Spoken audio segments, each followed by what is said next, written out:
Good morning, everyone. I will call to order this hearing of the Health, Finance, and Policy Committee. First order of business is approval of the minutes, and we have, and a quorum is present, yes, thank you. We have a set of minutes, so we have minutes from March 23rd, 24th, 28th, 29th, and 30th. So since we're approving 5 sets of minutes, I'd like to give members a moment to take a look at them. I know it's quite a bit, but I want to get these approved. They are all in your packets, and were emailed out as well.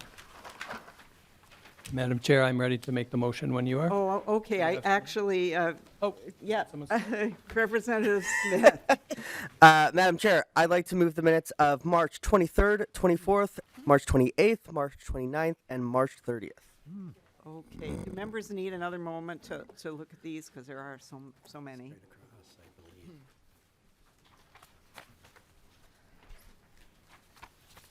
All right, is there any discussion to the minutes?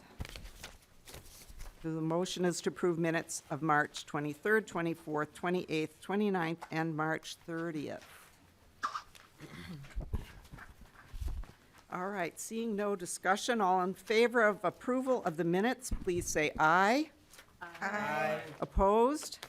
Motion prevails, and the minutes are approved. Thank you. Okay, so we are here to hear House File 402, Representative Bierman. So as Representative Bierman comes up to the table, his motion would be so just for a little explanation, we heard House File 402 on April 4th, and we moved it, or we approved a motion to re-refer it to Ways and Means, but we actually kept possession of the bill because I never signed the conference report to actually officially move it, so it's still before our committee. So Representative Bierman's motion will be to reconsider the motion to re-refer House File 402 as amended to Ways and Means. So that is the motion, to reconsider that original motion that we approved. So all in favor of the reconsideration of that motion, please say aye. Aye. Opposed? No. The motion prevails, and that motion is reconsidered. So the bill is back before us, and then the motion, Representative Bierman's motion, is going to be that House File 402 be re-referred to the Committee on Ways and Means. So we're making the same motion, but we have before us the DE5 amendment, and so Representative Bierman is going to move to adoption of the DE5 amendment. And so with that, with the DE5 amendment before us, I'm going to turn to Representative Bierman to explain the DE5 and to the changes from the bill as it was previously intended to leave this committee. Representative Bierman. Thank you, Madam Chair. And there's just a few changes that have been made since the last stop. One was in Section 2, which is now coded in a new chapter, 145D. That was a recommendation from the AG's office, they believing that that would be a better fit than what it was previously in 62J. There's also on line 9.1, a new clause was added to the list of factors informing whether a transaction is in the public interest. And another subdivision clarification, we created a change in that subdivision on data classification to put all of it into one area, so that would be subdivision 5. And then finally, new section number 3 was replaced, the prior section on the return of charitable assets. It just confirms more of a general and a specific quantification of those terms for those types of entities. And that would be it for the changes. All right, thank you, Representative Bierman. So with that, is there any discussion to the DE5? So my intention is that we would adopt it, and then we have testimony on the bill as amended. Representative Quam. Thank you, Madam Chair. And I just, I'm trying to understand why the, on 9-1, that change was meant, because if you've got two entities, and oftentimes this happens because one entity is hemorrhaging funds and is in risk of going under, so that maybe some of the content of 9-1 through 3 is part of the reason why a certain entity was hemorrhaging and going under. So I'm wondering why you're adding that in your DE. Representative Bierman. Thank you, Madam Chair. Thank you, Representative Quam. I'm adding that because labor and unions that have been effective in helping build our country since the beginning, this is just another factor that should be at least considered. It's not necessarily a showstopper. None of them are. But these are factors to be considered. And so that is a pertinent factor in some cases, and would not be something that by itself would be used to change a deal most likely, but it's something that we should have some consideration on. Representative New Brindley. Thank you, Madam Chair, and thank you, Representative Bierman. And you and I had a conversation about potential cost increases if a merger does go through. But I don't see that you added any language to consider potential cost increases or negative impacts if a merger does not go through. Has that been added anywhere? Are we considering the effects of not doing the merger yet? I know we've brought this up before. Sure. Representative Bierman.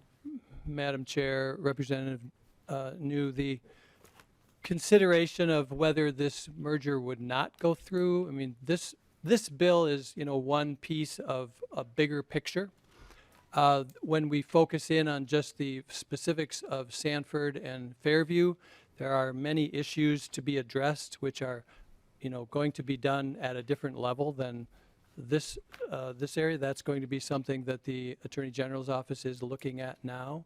So by itself, as a separate issue, some of those things have to be resolved, and this bill is not, we don't have a solution to that if a hospital system is going under and what the options would be. That's really going to be dependent upon the case-by-case basis. Representative New Brindley. Thank you, Madam Speaker. Or Madam Chair, I gave you a promotion. I don't know, maybe that's not a promotion. There's time. So I understand that you're saying that that's not part of this bill, but it does still need to be considered. I'm just wondering, you're talking about the bigger picture, but I don't know that we have a sense of what the bigger picture is. We know that the AG's office already has some authority here to oversee these mergers, but we keep hearing about the bigger picture, and this is just one piece. Am I missing something? Are there other pieces to address this moving through the legislature right now? Representative Bierman. Madam Chair, Representative New Brindley, I'm sorry, what do you mean other pieces? Could you clarify, like? Representative New Brindley. Thank you, Madam Chair. Yes, what I mean is when I ask the question, will this consider potential effects of not going through with a merger?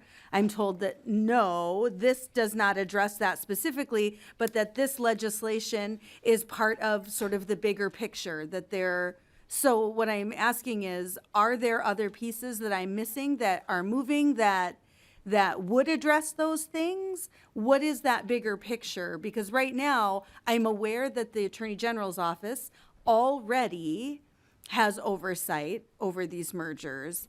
And so I'm wondering what that bigger picture would be and where we would get that And consideration. just to bring this back, we're here to discuss the changes in this DE and not to kind of rehear the entire bill, which has been before this committee, twice already at least, I think? Three times. So, Representative Bierman. Thank you, Madam Chair. So the bill addresses some of the issues around mergers and acquisitions fundamentally. And so the current situation in front of us, which the Attorney General's office is working on, you know, there's a lot of unknowns how that's going to play out. There's a few different scenarios that could come to pass. You know, and so I'm not here to comment directly on that specific situation because I don't have all the information that is pertinent and being considered, and I'm not an expert on that type of litigation. But I do know that what my bill is addressing is the immediate issue of the University of Minnesota being entwined in that. It is addressing the issue of mergers and acquisitions, which are happening across the country at an accelerating rate. And the more I look into that across the country, the more concerned I am that we in this state, and as we have talked in this committee before in years past that I've been here, is how do we as policymakers gauge and work on health policy in this committee specifically without having the insight of what is coming on the market. We have, you know, various things that we do as a legislature, the bed moratorium being one, which is, I think, over 40 years that's been in place. And that's another issue that we are going to have to address in the future as far as what our infrastructure looks like. And that's what this bill is beginning to take a look at and to have some access to understand those mergers, how they affect access, quality, and price, and the public interest. And these consolidations need a hard look because they do affect the entire state, rural and urban, and we just need to have more information on it, and that's the point of the bill.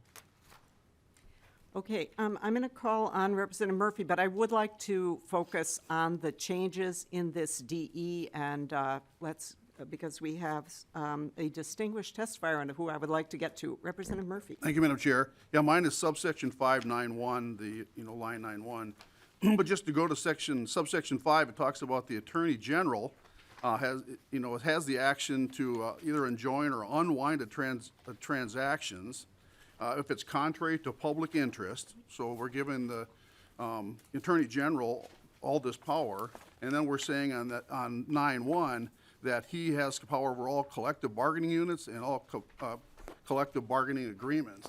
So it ends up having we have a lot of power that's given to the Attorney General. So I just wondered how that was, when you developed it, what you thought that was going to entail. Thank you. Representative Bierman. Thank you, Madam Chair. Thank you, Representative Murphy, for the good question. So going back to subdivision 5, the ability of the Attorney General to unwind a transaction, presently, as I understand it, there is some power to do that now if there's a malfeasance that has been proven.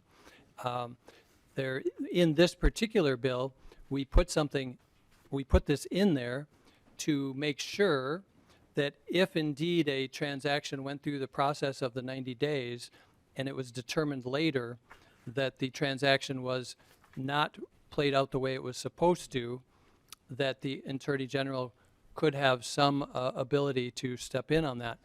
But I think the important thing is to remember that with a 90-day look in this review process, the notice and review, both by the Minnesota Department of Health and the Attorney General, both looking at this and having that opportunity, I think most transactions are going to get an all clear and will proceed. I think that this unwinding a transaction, as the Attorney General has said before when she's testified in front of us, that would be extremely rare. And they also would then, after years, take into account the public interest of unwinding a transaction and what that would do. It would be probably more problematic, and so I think it would be a rarely used case, but we do have to put it in statute as something that there is some ability to go back if there's malfeasance going on or that a transaction spun out of a different And way. Representative Bierman, that was in the bill before. Am I correct? That was in the bill before. All So right. your other point then, sorry, Madam Chair, but the other point was 9.1 on the labor side.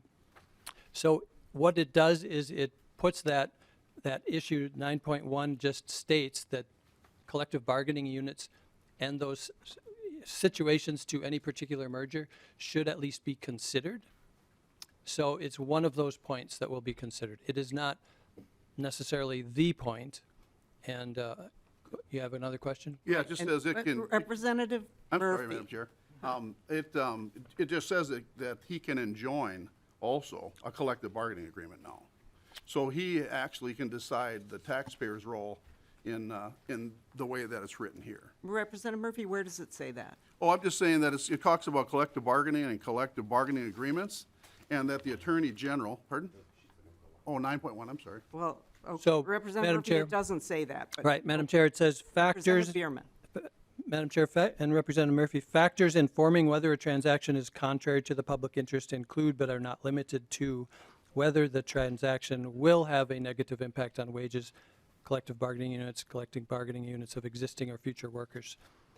But it doesn't say you enjoin years later over that issue. Representative Perryman. Very brief I am on this, and that is just the question again of the open appropriations for the fiscal note. Okay, well, that is, again, not changing in this DE, and we can discuss that after we adopt the DE5. So, again, Representative Bierman is renewing his motion to adopt the DE5 amendment. All in favor, please say aye. Aye. All opposed? No. The motion prevails, and the DE5 is adopted. Okay, let us now go to Representative Bierman. Did you want to make any more introductory remarks to this, just to the change part? Thank you, Madam Chair. I don't have any more introductory remarks regarding the changes, but I did just want to maybe set the table a little bit for our next speaker. Please. Okay. Thank you, Madam Chair. So, members, House File 402 is designed to do two things: protect public assets and promote better public health. The bill encompasses the three main issues you've heard before: the return of the charitable assets in certain circumstances, how the legislature can address the growing impact of mergers and acquisitions of healthcare entities on public interest and public health, and number three, the issue of the health maintenance organization conversions from nonprofit status to for-profit. All of these issues have been discussed in some form over the previous years that I've been on this committee. All are far more important this term. The moratorium on conversions expires July 1st. We have billions of dollars on the line. Mergers and acquisitions continue at an accelerating pace across the country to impact cost, quality, and healthcare access, especially in rural and underserved urban settings. And then there is our university medical school. Members, the initial reason for House File 402 was because of bipartisan concerns related to the merger between Fairview Health Services and South Dakota-based Sanford Health, and that these two systems didn't consult Fairview's joint clinical partner, the University of Minnesota, about how this merger would impact Minnesota's academic health system. This is a very important issue, as Minnesota's only land-grant institution. The U and all its assets are legally and morally obligated to the benefit of our state and our citizens. Charitable, philanthropic, and taxpayer dollars built a world-class academic health system. And I believe strongly, just as former Governor Tim Pawlenty said in a Senate hearing in March, there is no precedent for an out-of-state entity to control or own a state's academic medical center. No precedent. The mission of the continuum of medical care and treatment, teaching and research at the University of Minnesota is our charge to preserve for the citizens of this state. Minnesota is known throughout the world for health care, and central to that is a top-notch medical school. The U's medical school trains over 70% of Minnesota's physicians.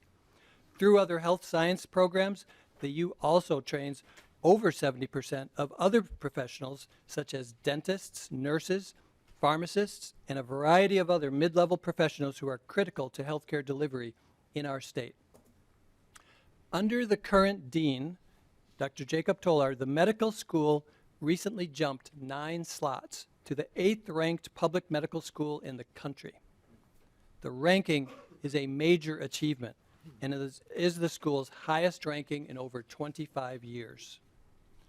Among all medical schools vying for the highly competitive NIH funding, the U of M is now ranked 21st. What this means is that our medical school will continue to be a magnet for strong physician scientists that will enhance our ability to deliver new cures, treatments, and care models for Minnesotans while preparing the next generation to serve communities across our state. Research that comes out of the U of M has major impacts on public policy decisions we make as lawmakers in many areas of state government. The university is one of the largest producers of medical and public research in the world, and the direct care medical impact of our university reaches every county of our state. I firmly believe that the status of the U is one of the biggest issues we are facing this session because of the long-term consequences. Out-of-state control of our academic medical center will be detrimental to recruitment and retention of top healthcare talent. I am proud to work with the University of Minnesota and proud to have former Governor Mark Dayton here today to testify on this important part of the bill. So, Madam Chair, if we could, let's hear from our former governor, and then we can move on. Thank you, Representative Bierman.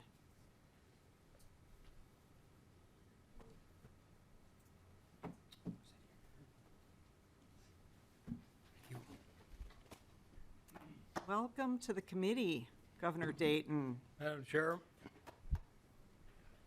takes 5 years after you leave to be recognized as a distinguished guest, so thank you.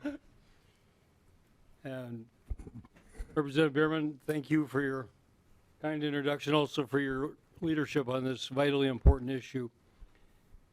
I regret that Governor Tim Pawlenty is out of town and unable to join me today, as he did when we testified together before a Senate committee. It's not often that two former governors from different parties work together to advocate for an issue. But the prospect of an out-of-state entity owning and controlling key parts of the University of Minnesota Medical Center deeply concerns us both. We're also worried that this issue has not been receiving the priority it needs in your current session. I'm here today to ask for your help to change that. And I cannot overstate, as Representative Bierman just articulated very well, I cannot overstate the extreme importance of your actions, not only upon the university's medical school, but also on the future quality of medical services throughout our state. As you know, access to the best possible medical care is the most priceless asset we can offer to the people of Minnesota. Yet the proposed merger between the university's clinical partner, Fairview Health Services, and South Dakota-based Sanford Health would result in Sanford owning and controlling the U's flagship healthcare facilities. This cannot be allowed to happen. Minnesota is a national and global leader in healthcare excellence, innovation, and quality. We're home to the Mayo Clinic, many other superb healthcare providers, a robust medical device and therapy industry, researchers and innovators who create and advance life-saving healthcare improvements, and a world-class healthcare workforce that is the key to it all. Not much of this happens without the U playing its historic and strategic leadership role. Founded in 1888, the University of Minnesota Medical School draws on 135 years of experience in improving medicine through education, scientific discovery, and providing patients innovative and compassionate care. The U's medical school, as Representative Bierman stated, trains 70% of Minnesota's physicians. Through other health science programs, the U also trains 70% of other healthcare professionals, such as dentists, nurses, pharmacists, and a wide variety of mid-level professionals who are critical to healthcare delivery in our state. As I said before, quality medical care throughout Minnesota is the #1 benefit we get from living in this state. Yet when I, as governor, proposed funding increases and a new building for the University of Minnesota's Medical Center, I discovered that many legislators were surprisingly unaware or unconvinced of the medical school's paramount importance. Just look at the benefits it and our state's other healthcare providers provide.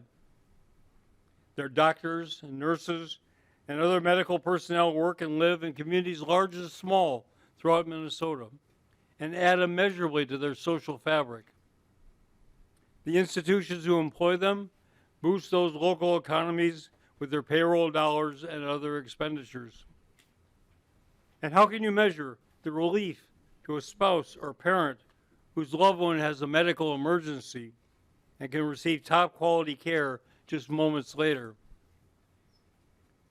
Additionally, this medical expertise drives innovations, inventions, and services that have spawned hundreds of healthcare businesses in Minnesota, which have in turn brought thousands of other highly qualified women and men to our state. Principal contributors to these enormous benefits are the University of Minnesota's medical and nursing schools and other health programs, which each year attract best quality students who graduate as well-trained professionals, most of whom remain in Minnesota, and provide top-level healthcare services to all the rest of us. The U of Minnesota Medical School recently jumped, as the representative said, 9 slots to the 8th ranked public medical school in the country. The ranking is a major achievement, and it's the school's highest ranking in over 25 years. But even 9th best is not good enough. Our shared goal must be to help elevate the medical school to the top 5 in the country. That will position the U to continue to be a magnet for leading physicians and scientists who aspire to deliver new cures, treatments, and care models for Minnesotans, while also training the next generation of doctors and other healthcare professionals who will provide care in communities throughout Minnesota. As Minnesota's only land-grant institution, the U and all of its assets are legally and morally obligated to the benefit of our state and our citizens. They should be solely governed and directed and funded by the Board of Regents and this legislature. To allow any other arrangement would be a terrible betrayal of the trust bestowed by the people of Minnesota. It would be catastrophic if the university's medical school or its hospitals were controlled by an out-of-state entity. So I'm asking you to pass legislation that would prevent that from happening.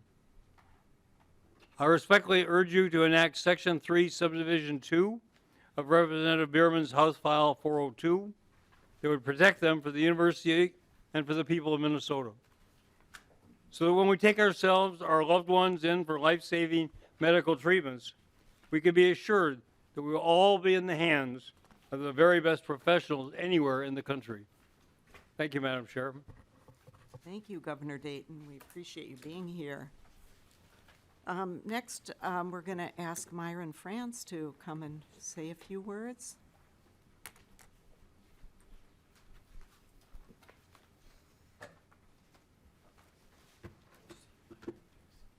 Welcome to the committee. Good morning, Madam Chair, and good morning, members of the committee. My name is Myron Franz. I'm the Senior Vice President for Finance and Operations at the University of Minnesota, and I want to thank Governor Dayton. It's always good to be with my former boss, mentor, and just all-around good friend. Thank you, Governor. It's a joy to be here working with him on this important mission, and I also want to thank Representative Berman for his interest and support and work on this on behalf of the university and on behalf of the state, frankly. I just want to be clear about a couple things as you all consider moving this legislation forward, and that is, first of all, the University of Minnesota supports House File 402's amendment that includes a specific provision for the University of Minnesota healthcare facilities. The term University of Minnesota healthcare facilities includes those hospitals on the U's East Bank and West Bank campuses that are currently licensed by the Minnesota Department of Health as mHealth Fairview University. These UMN healthcare facilities serve as a principal home for the university's public health mission of improving access to patient care, training of Minnesota's healthcare workforce, and clinical research to improve patient care. It is through these facilities that the University of Minnesota Medical School and other health sciences schools deliver on the commitment to this state of healthcare education, healthcare research, and healthcare service now and for generations to come. I'm proud to serve with my colleague and dear friend Dean Tolar at the University of Minnesota Medical School and the fabulous success that he has demonstrated as he's been leading this organization. The public health mission of the university is currently supported by the relationship the university has with our clinical partner, Fairview. As we have stated publicly before, the possibility that the University of Minnesota healthcare facilities will be controlled by an out-of-state entity that fails to support the university's mission is a public health crisis for this state to consider now. This legislation protects the University of Minnesota healthcare facilities from being controlled by an out-of-state entity in a manner inconsistent with the public health mission of Minnesota and the University of Minnesota. The university supports this legislation because it protects the important facilities in their dedication to the university's mission and gives the Attorney General, in consultation with the Minnesota Department of Health and the university, necessary time and information to assess whether a transaction involving an out-of-state entity could in fact serve the public health interests of Minnesota. Thank you, Madam Chair, and thank you, members of the committee, and thank you, Representative Berman. All right, thank you very much, Mr. Franz. So with that, that concludes the testifiers on the bill. So we can go to member questions and discussion. Representative Quam. Thank you, Madam Chair. And, frankly, just like in medical care, this bill is treating a symptom. A lot of symptoms are problematic and you need to treat them. But the underlying condition is more pervasive. And one of my questions about the amendment was trying to look at some of the underlying conditions. If you've got a disease, there are certain medications or certain treatments that aren't appropriate because it exacerbates an underlying condition. And I have concerns with that one additional section because sometimes components of that area cause some of the situations which force, the combining or joining together of entities. I'd love the former governor to let us know what your feelings are about the underlying situation and conditions that are causing so many medical facilities to have to merge or look at some option. And I think we need to address that. As to the subject of this bill, I want to make sure that we aren't exacerbating the issues that are causing the desire or need for the mergers, and that we have to fully look at what if the merger doesn't happen, what's going to happen, or probably is going to happen, and weigh the pros and cons. We have no perfect solution, but sometimes doing nothing is better, and oftentimes doing nothing is worse. So that's the basis of my concerns, and I'm trying not to touch on subject matter because it's so complex. We shouldn't be fighting over that. We should be fighting over the mechanisms that are causing us to sit here this morning. Thank you, Madam Chair. Thank you, Representative Quam. Did you want to comment, Representative Bierman? Thank you, Madam Chair. Thank you, Representative Quam, for those thoughts on the issues, very pertinent, and all of things, mentioning all kinds of things that have to be considered in this very complex area. And healthcare itself is very complex. Our former president, he made the comment recently, or when he was president, he said, healthcare is complicated. Who knew? We all know there's a complexity to it, and you touch on some really important issues that are part of that equation. Specifically 9.1, I think we can all agree that labor units are not by itself what's causing the healthcare conundrum and issues we're facing in this country. I think the fragmentized system we have and the complexity of it, I think, is best revealed more fully in that report I cited, Shorter Lives, Poorer Health.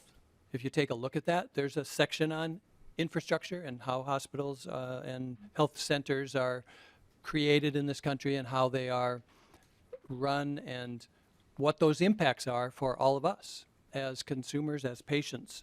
So it is by itself a very complex nature. Why are so many merging across the country? That's what we're seeing. Consolidation, we've been seeing that since the 80s. You know, in my businesses, consolidation happened. A lot of things went offshore. Some things stayed in the country, but consolidation happened, and that's kind of a nature of business. They want to grow and get bigger. It's certainly the case with hospital mergers. And I would say from what I've seen in the studies and, you know, looking at this pretty hard the last months, most mergers that happen don't have to happen. They're happening because a larger hospital wants to get even bigger and are shooting to just expand and grow. And it's often driven by, you know, the C-suite in the hospital system wanting to grow. Certainly there are hospitals that have issues, that have other underlying problems that, you know, need help and assistance in some way. And that's the area where we, I think, as a state, especially with all of the, you know, rural areas where we need, you know, more hospital services, not less, which is what's happening with consolidation. They're taking services away. People are having to drive farther. That's certainly happening in this area. But so why are hospitals merging? I mean, that's a good question and deserves fuller study, and one that this bill would help address so that we as a committee could hear more about that. All right, brief follow-up, Representative. Just a quick one. In education, we've seen a lot of mergers, and because of scale, being able to help rarer cases, more you know, special ed and some other cases.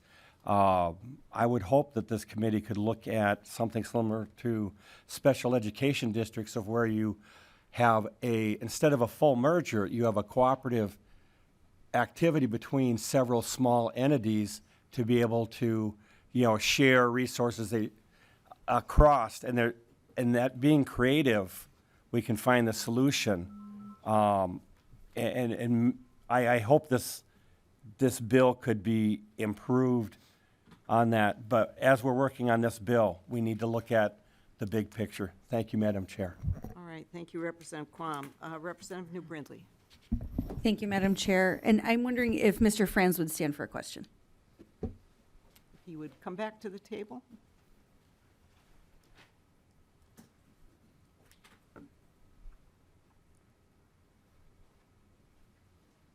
Go ahead, Representative New Brindley. Thank you. I'm wondering if we can just get an update. You gave an update more broadly, but I'm wondering if we can just get an update on the conversations, the discussions between the university and Fairview and Sanford.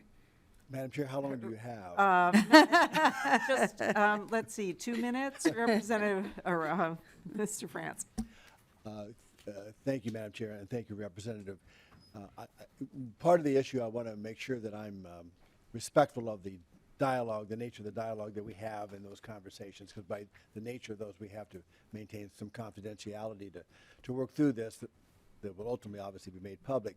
So we're in ongoing negotiations with Fairview and Sanford about their proposed transaction. As you know, we've been concerned about the fact that the letter of intent that was originally crafted between Fairview and Sanford was done without the involvement and knowledge of the University of Minnesota.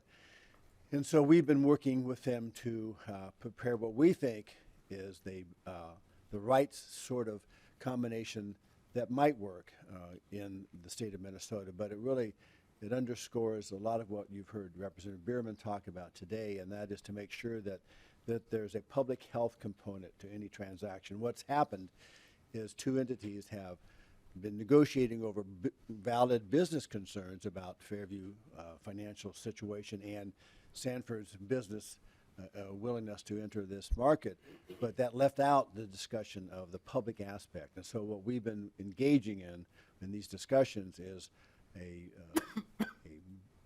really strong desire on our part to show that if there was going to be any merger that would take place, it would make sure that the University of Minnesota facilities would be under the control of the university, and that going forward, the university would be in a better position to negotiate a much more favorable community health care system that would supplement and be engaged with the academic health center at the university. So those are ongoing discussions, and we're working diligently.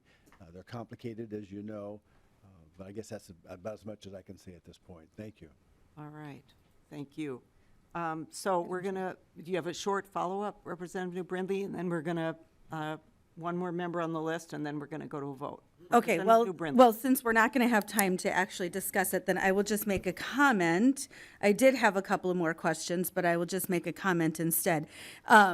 You know, regarding the questions earlier, we were told, Representative Bierman, you know, this language will deal with some of the issues with mergers. We were told that the current merger is a different issue. However, then we were told that this language does deal with the current merger. There's a lot of doublespeak on that. And then we're told that, you know, obviously, and I respect that the conversations that are happening need some level of confidentiality. It's hard to work in good faith without some level of trust and confidentiality.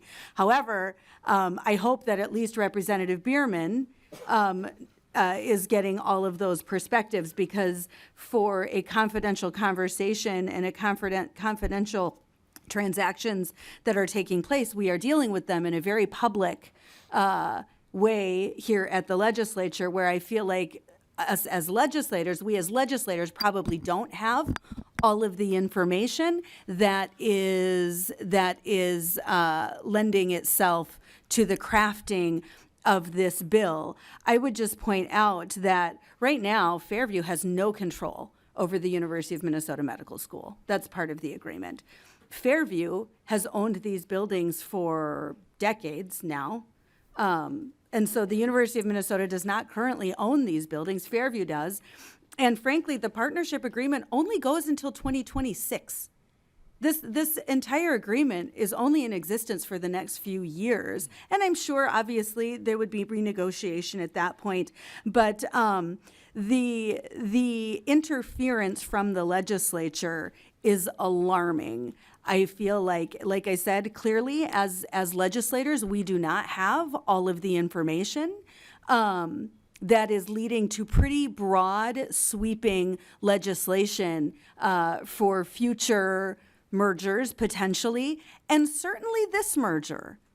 And we don't have the information, and yet we are making very big decisions. I think it's really crazy. This is bonkers. I would encourage everyone to vote no, and I would ask for a roll call, Madam Chair. All right, we will have a roll call. And I would just say, before I go to Representative Bierman, and actually now we have another member on the list, but Representative New Brindley, we rarely have all the information here in the legislature to control the things we control and fund. I mean, let's just face it, we're a part-time legislature. We have limited staff, and that's kind of the nature of the beast, unfortunately. You know? Madam Chair. I will go to Representative Bierman. Thank you, Madam Chair, and thank you, Representative New Brindley, for your comments on you know, what you've said. I just do want to clarify that when I speak about this bill, I don't make the Sanford-Fairview merger the center of it, because this is something that is going to be going forward. And there's a lot that we don't know, that I don't know personally, about the situation there, the negotiations, the legalities of it all. So I don't think it's my place to interject or speak too much about that. I would like to turn it over to Mr. Franz one more time, just to have a comment on his thoughts on those comments as well. Right. Mr. France. Thank you, Madam Chair. I want to make one thing really, really clear, Representative, and that is that under the current proposed merger, if allowed to go through, would result in the transfer of governance from the Fairview system to the Sanford system. So our concern has been from the very beginning is to make sure that that does not happen. And any proposed merger that may or may not occur under the supervision of the Attorney General of the legislature and the governor would be very public, but we want to make sure that that merger as contemplated and as proposed by Fairview and Sanford doesn't happen, because the merger could happen tomorrow. There's nothing legally preventing the merger as designed from happening tomorrow. Thank you. All right, let's go to Representative Murphy. Thank you, Madam Chair. I just want to make sure that I've got this understood right, because the way I'm looking at it, it is part of the agreement. So under subsection 5, it says that the Attorney General can bring action to enjoin or seek other equitable relief. That's the deal with labor agreements. So the Attorney General, because that's under 9.1, the new part that was just added, that part talks about the bargaining agreements, and it's under subsection 5. So it is part of that deal, and I'm just wondering if that's true or false. Madam Chair, Representative Murphy, the section on enforcement where we have the enjoining issue, that is separate to me, as far as it is not one issue that is going to those factors. Again, I'll read it. Factors informing whether a transaction is contrary to the public interest include, but are not limited to, whether the transaction, and then we go to line 9.1, the transaction will have a negative impact on wages, collective bargaining units, collective bargaining agreements. So this is one item to consider. But I think, I can bring the Assistant Attorney General up to comment on this, and maybe that would be helpful. But I think that is, it is a factor to consider in the broader merger deal, but it is not the sole thing that they would focus on necessarily. All right, I'm going to ask Ms. Conti to come down, and if you would please introduce yourself for the record. Madam Chair and members, Erin Conti from the Attorney General's office. Representative Murphy, so there are 3 reasons within this bill that the Attorney General can go and try to pursue an injunction or some sort of other remedy. So it's when these transactions would violate nonprofit laws, when these transactions would monopolize, or when the transaction would be contrary to the public interest. So the labor agreements are one of a series of factors that inform whether a transaction is in the public interest. The provision, both the amended version and its prior incarnation, do not contemplate the Attorney General going and taking one of these discrete factors and pursuing an injunction or a reversal of a particular criterion. It's this comprehensive, contrary to the public interest standard that needs to be met in pursuit of a remedy. And Ms. Conti, and just to clarify too, isn't it true that it's a court that makes the ultimate decision? The bill authorizes the Attorney General to go to court, but ultimately the decision belongs to the court. That is correct, Madam Chair. This is all, when can the Attorney General bring a case and what criteria would need to be satisfied. Thank you. Representative Murphy? Thank you. All right. And finally, Representative Smith? Thank you, Madam Chair. I agree with a previous speaker that this is treating a symptom and maybe not the underlying problem, but symptoms do need to be treated. But I think it's worth saying that the overall disease is that we have profit mixed up in our healthcare system.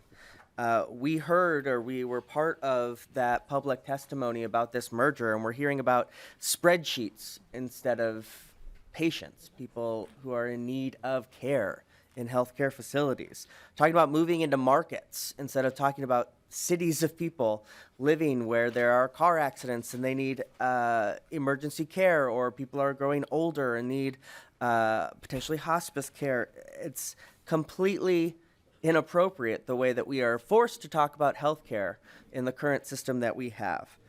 But this is a very, very good fixing of a symptom, or at least helping fix that system. What we're doing in this bill is giving tools to the people's lawyer who they voted on to represent them in court to be able to look at the public interest in a very important, in any case of an important merger, and be able to represent the people and say this is not in their public good. I cannot fathom voting against this. I absolutely support, Madam Chair. Thank you, Representative Smith. And I'm just, I'll make a comment, and then I'll just go to Representative Bierman for a final comment before we take the vote. But I think the key issue here in the change that we're doing today from the previous version is to really call out and recognize the importance of the University of Minnesota and the devastating impact, as was testified to, that this merger could have if it went forward and these assets were placed under the control of an out-of-state entity. And I think we are all here, in fact, as representatives, to protect and forward the public interest. And it is so critically important in this arena where we're talking about the University of Minnesota, that is, they're a land-grant institution, has a special constitutional existence in our state, and is so critical, as Governor Dayton told us, to our state and its future. So I really appreciate, once again, Representative Bierman's hard work in this, and the wonderful testifiers that we had. It's really wonderful to have Governor Dayton here today. I regret that Governor Pawlenty was not able to make it. Appreciate his involvement in this as well. As Governor Dayton said, it's pretty unusual to have two former governors from opposite parties coming together to advocate on an issue. And that just really shows you how important this issue really is. So really appreciate that, appreciate Myron Franz being here today. And Representative Bierman, to you to close before we vote. Thank you, Madam Chair. Thank you, members, for the good discussion. I, too, am happy that we had the opportunity to raise this part of this bill up a little bit more regarding the University of Minnesota. I think with all the issues this legislature has been facing this year, this one has been a little under the radar. So this helps to raise that up, and I will pursue further conversations with my colleagues on both sides of the aisle, because I think public interest and the common good of healthcare for all of our citizens is something we can all get behind. And I, too, want to thank former Governor Dayton for being here today, sir. Thank you so much. Appreciate your attendance and your comments today. Thank you very much. All right, and it occurs to me too, Representative Bierman, I should just make a comment on the issue about the appropriation before we vote on the bill. So this bill will move separately, but it is the fiscal part of it is carried in the omnibus bill. So when it goes to Ways and Means, this piece will be filled in. So that's kind of why it's still a blank, but that will be taken care of in Ways and Means. So with that, Representative Bierman renews his motion to re-refer House File 402 as amended by the DE5 to the Committee on Ways and Means. So with that, the clerk will take the roll. Chair Lieber. Aye. Liebling, aye. Vice Chair Bierman. Bierman, aye. Bierman, aye. Lead Schumacher. Schumacher, no.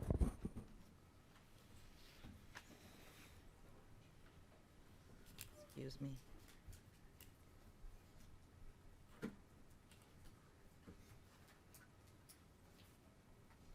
Schumacher, no. Representative Acom. Acom, aye. Acom, aye. Representative Backer. Excused. Representative Bonner. Yes. Bonner, aye. Representative Carroll. Aye. Carroll, aye. Representative Elkins. Aye. Elkins, aye. Representative Fisher. Fisher, aye. Fisher, aye. Representative Hemmingson Yeager. Aye. Hemmingson Yeager, aye. Representative Hurd.